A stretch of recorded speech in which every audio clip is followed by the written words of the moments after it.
Hello guys, good evening. Ayan, nagluluto ako ng manok na asin lang nilagay ko dyan. Okay na yan, saboroso na yan.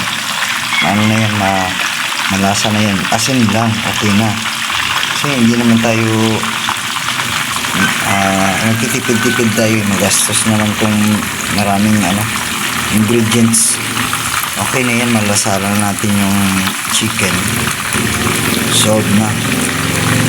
Kasi kung bilang pa natin ng maraming ingredients, hindi na yung tipid. Gastos na yun. Okay na yung may asin, may lasa lang. Ito yung ginagawa ko dati sa noon sa amin, sa mother side ko. Asin lang kami, chicken lang, tapos asin, linisin lang yung chicken, tapos babad sa asin, tapos iprito, and then boom, okay na. Masarap naman masarap naman yung result niya. So konting gastos, nakakatipid na tayo.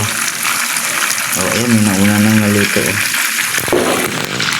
Buksan na natin kung kung pwede na.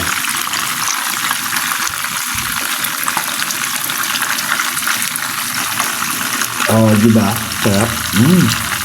Ito yung balat. Sarap.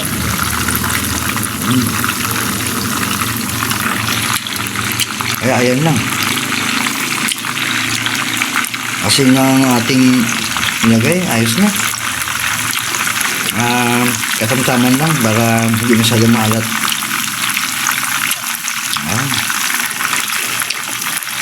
Pinrito natin sa maraming mantika para maluto talaga.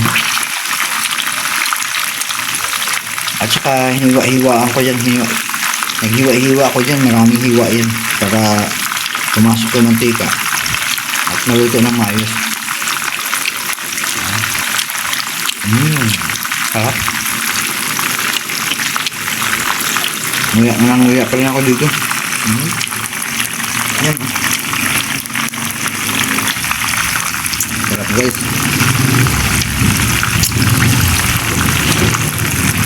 Mamaya baliktarin ko na yan.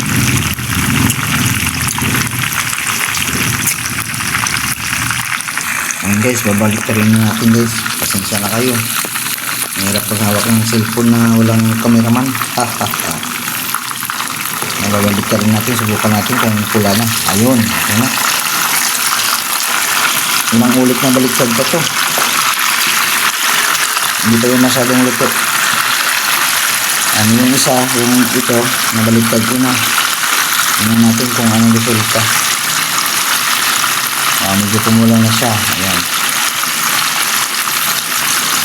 Continuous na ating pagprito guys. Continuous na yan. So, ayan, hayaan na muna natin guys. Later on, check na naman natin kung naluto na yung kabilang side. Kung naluto na yung kabilang side, babalik ka rin na naman natin para siguradong naluto na. Mahirap kumain ng hilaw. Nakakapag minsan sa fast food chain, sa mga fast food, Jollibee or McDo or whatever na fast food chain, minsan hindi pa sure yung lalo pag peak season, yung chicken ay may may dugo pa. Minsan hilaw, hindi masyadong naluto ba. So ayan, nabaligtad na natin. Wait na naman natin mamaya na naging ilang minutes lang. Hintayin natin kasi para maluto talaga siya. Ayan. So ayan, nabaligtarin na natin yung ating piniprito. Ayan, pulang-pula na. So ito pa, tingnan natin. Ayan, okay na, maluluto na yan. Lumikit na siya, nagdano na siya. Ayan, okay na. Yan. Sinipsip na talaga yung mantika dyan. Ayan na guys, final prito na. Ayan. Mahirap talaga pag walang cameraman. So ayan, hintayin natin siya maluto.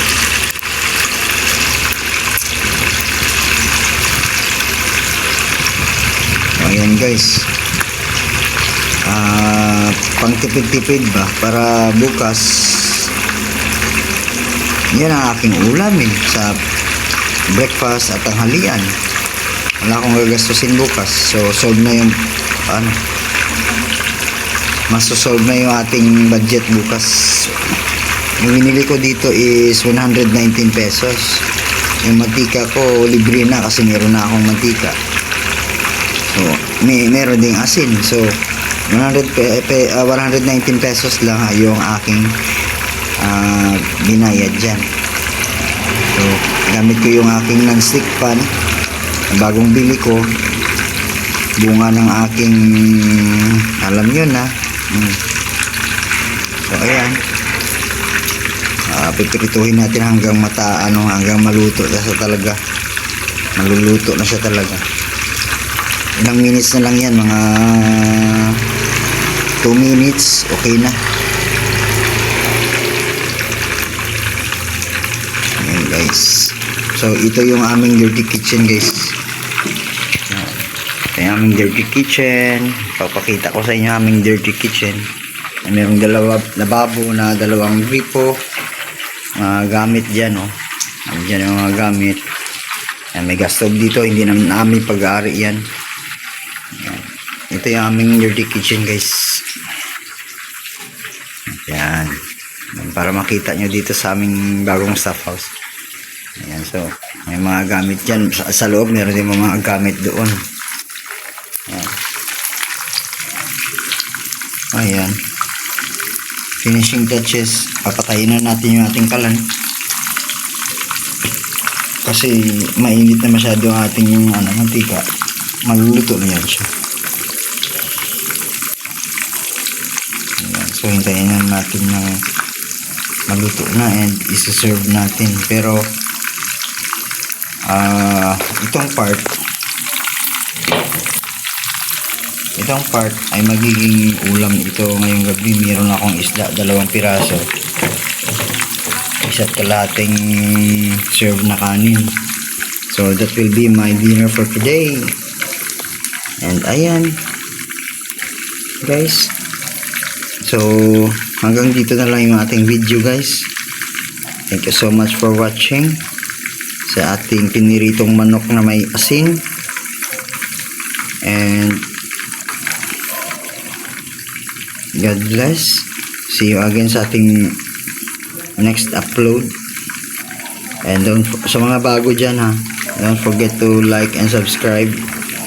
At pindutin lang ang bell all para updated sa mga susunod nating mga uploads. Dahil sa pag-uwi ko, for sure, marami tayong bagong uploads upcoming.